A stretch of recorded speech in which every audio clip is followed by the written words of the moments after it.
There's something going on in Jerusalem that most people have simply never heard of. And I'm not talking about something symbolic or spiritual. I'm talking about a physical event, real, that is every year in the same place and on the same day. A fire appears inside a closed tomb. He lights candles without matches, without a lighter, without electricity. And most impressive, this fire doesn't burn anyone. People put their faces in it. They place their hand, clothes, paper, and nothing catches fire. Nothing hurts. This happens in the place where Jesus was buried after the crucifixion, and for just a few minutes every year, this phenomenon happens again, and whoever sees it never forgets it. This event has a name. It's called Holy Fire. It takes place every year on the Saturday before Orthodox Easter, in the exact place where Jesus' body is believed to have remained for 3 days. And the most curious thing, it only happens if the person has faith. The candle only lights up on its own in the hands of those who truly believe. Many people doubt it, of course, until you see it. Until he sees with his own eyes the impossible become reality. Thousands of Christians, including those from other religions, gather for this moment. Some to pray, others out of curiosity. But they all come out different. Because what happens there, in that tomb, is beyond logic, science, and human explanation. There are people who try to rationalize. He says it could be some trick with chemicals. But in the video that you will see in this itinerary, a group of people decided to do a radical test.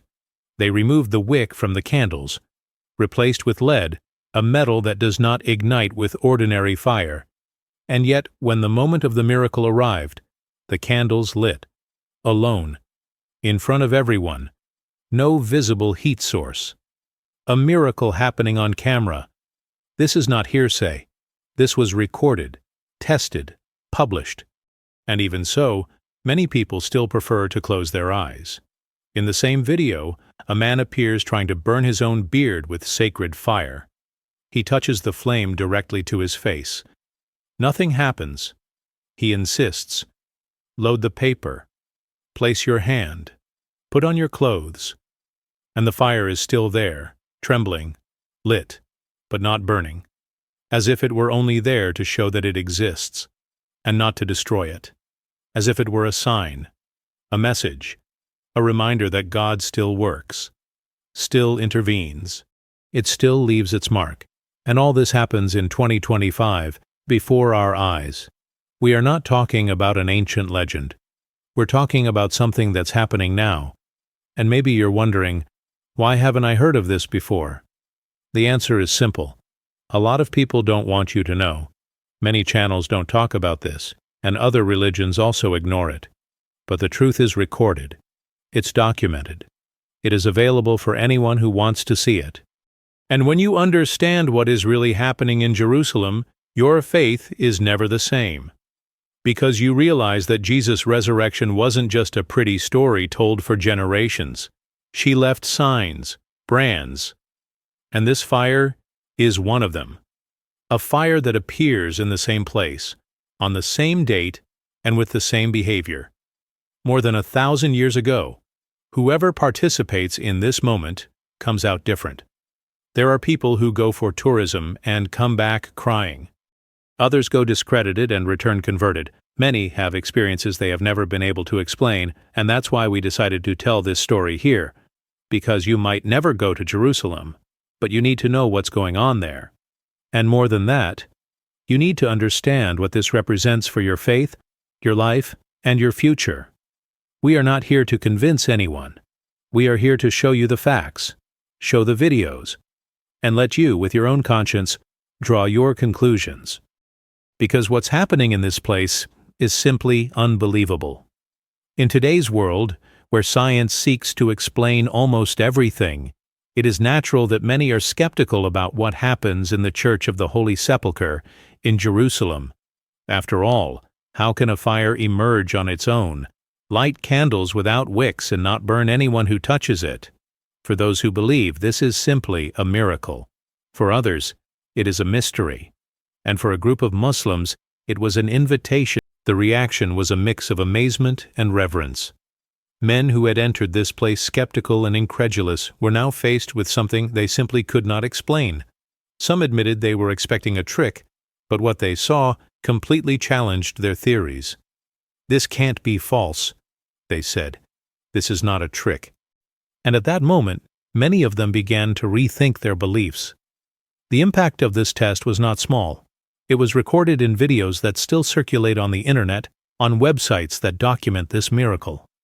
The idea that fire could emerge without any obvious source of ignition messed with people's logic. "How is this possible?" was the question that echoed among those present. While some argued that there could be a chemical or technological explanation, others simply concluded that the fire was a divine manifestation, a sign of something greater. It was hard to ignore the fact that even with all the preparation to unmask the miracle, the fire kept appearing. A flame that, at the same time as it illuminated the place, also seemed to illuminate doubts and hearts. And this fire is not new. There are historical records of its occurrence over 1,000 years ago. It is a documented event, mentioned in ancient reports and in books that span the centuries. Kings, pilgrims, priests, and even enemies of the Christian faith have witnessed the sacred fire in action. The very basilica where the miracle takes place has undergone transformations throughout history, but the fire continued to appear year after year. Neither invasions, nor destructions, nor changes in government prevented this phenomenon from occurring. And for those who witnessed it, it was impossible to leave the place without being deeply impacted. Among those who were there were many who had never believed in miracles. They were skeptical by nature, trusting only what they could see and touch. But there, in front of the fire that didn't burn, the heat that didn't hurt, something changed. What was once doubt was now perplexity, and from perplexity was born a search for answers. How can a fire that does not destroy continue to appear every year, on the same date, in the same place? It's not easy to find an explanation, but that's exactly what makes the miracle so powerful. It defies logic, questions our certainties, and invites us to consider the possibility of the impossible. And perhaps this is the greatest impact of sacred fire. It is not just an event that takes place in Jerusalem. It's a reminder that there are still mysteries we can't fully understand. That, even in a world so advanced, so technological, so rational, there are moments when we are forced to admit that something beyond us is at work. It's as if this fire tells us, you are not in control of everything. There are greater forces. There are deeper mysteries. And for many, this realization is enough to transform skepticism into reverence and disbelief into faith. There are those who say that witnessing the sacred fire is like living a transformative experience. It's not just what you see, but what you feel when you're in that place. For many, it is the moment when the heart seems to understand something that reason never could. Among the crowds that gather in Jerusalem every year are people who travel thousands of miles to see the fire. Many of them arrive full of doubts, in disbelief, just accompanying friends or family. But when they see the flames light up on their own, something changes. They realize that, even without believing before, the flame appears in their own hands. It doesn't burn, it doesn't hurt, but it heats up in a different way. A heat that is not physical, but spiritual. The reports are countless. A man who went to the place just out of curiosity reported that, upon returning home, his life was never the same. He described the moment the candle in his hand lit up out of nowhere, without any visible interference, as an awakening. "I didn't believe it, but when I saw it with my own eyes, I couldn't deny it anymore. I felt something inside me, something I couldn't explain, but that made me smile and cry at the same time." He was not religious before this, but has since found a new purpose in his life. And he is not alone. Many people leave that place with a new sense of faith, hope, and connection to something greater. The impact of sacred fire goes beyond the candles that light, or the hands that don't get burned. It touches something deeper. In a world full of doubt and uncertainty, witnessing a physical, tangible miracle, something that defies logic, is like finding an anchor in the midst of a storm. Many people who live anxious, insecure, or even in disbelief find at that moment an answer they have been looking for years. Not a rational response, but a response to the heart. "I think it's God reminding me that He's here," said a 60-year-old woman who was at the scene. "I always believed, but sometimes we forget, you know. And then I remembered. I remembered with all my strength." Personal testimony is one of the strongest points of the miracle. Unlike stories told by others, people who witness the sacred fire have their own experience to share. "I saw it. I was there. It happened to me." These words, repeated by so many, have a power that goes beyond scientific explanation or historical narrative. They touch on what is most human: our need to believe, our need to know that there is something bigger than us, that loves us, that sees us, that calls us. And in the sacred fire, this call seems to be clearer, more intense, more real. This annual miracle, in a way, unites people of different cultures, ages, and religions. There are those who go to the Church of the Holy Sepulchre just to see if it is true, others to renew their faith, and still others who, even without fully understanding, feel an inner change. Something moves them, inspires them, transforms them, and it doesn't matter where they come from or how they got there. What matters is what happens when they leave. Because the transformation is not just in the candles that light, it's in the lives that, when witnessing the impossible, open themselves up to believing again. They open up to hear a message that was already there, but that perhaps they had never heard so clearly.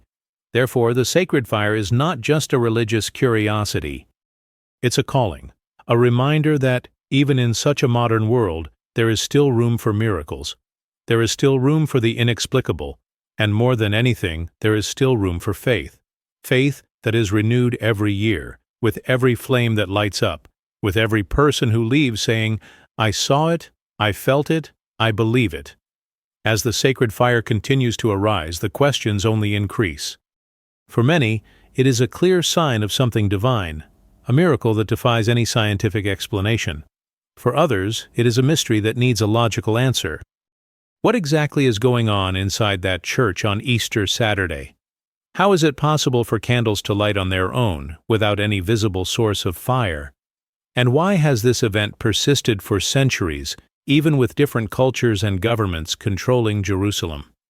No matter how many theories are put forward, the fire always comes back, in the same way, on the same day. The documented history of the sacred fire is long and full of fascinating stories. Since the first records, more than 1,000 years ago, witnesses from different origins have confirmed the same thing.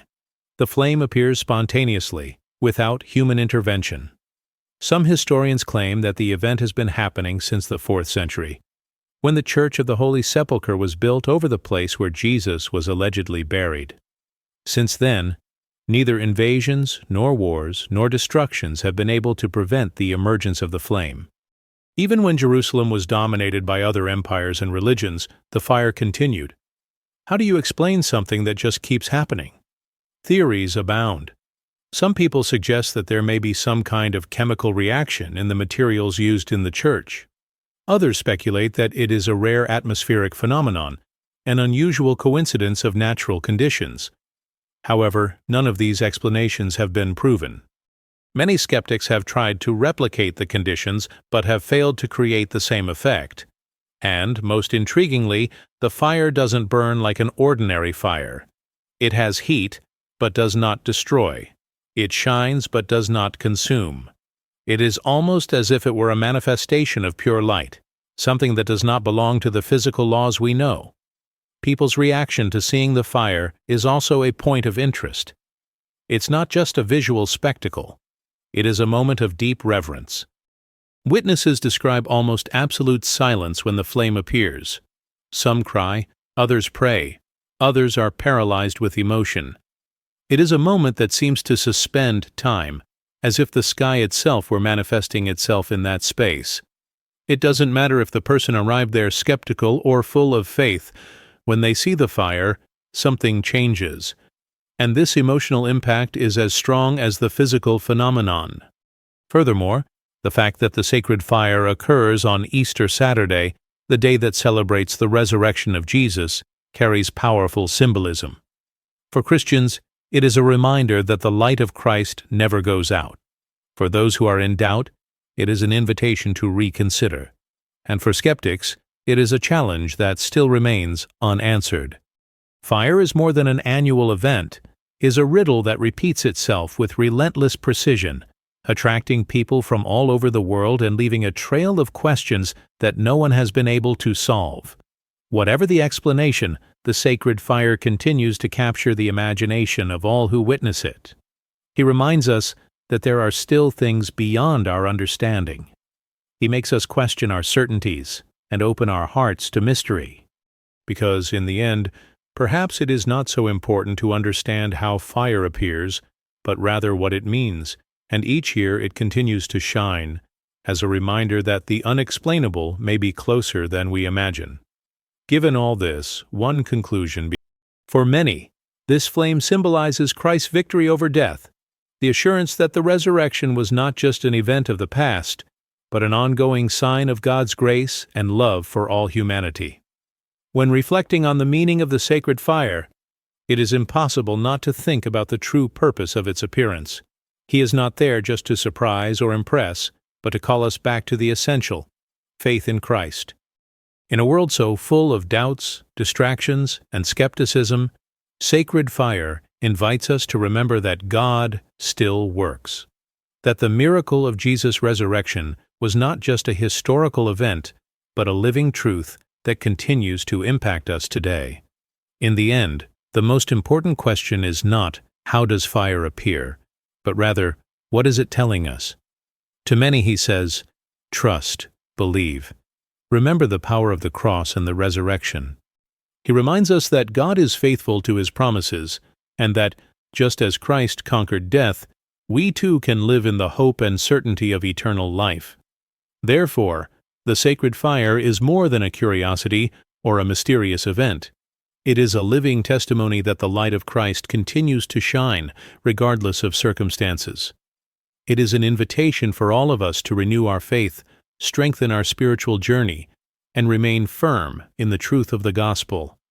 May this fire, which does not burn, but warms the heart, continue to inspire us every year, and that, when we look at him, we are reminded that the true light of the world is Jesus Christ, who conquered death and offers us life in abundance. Tasks.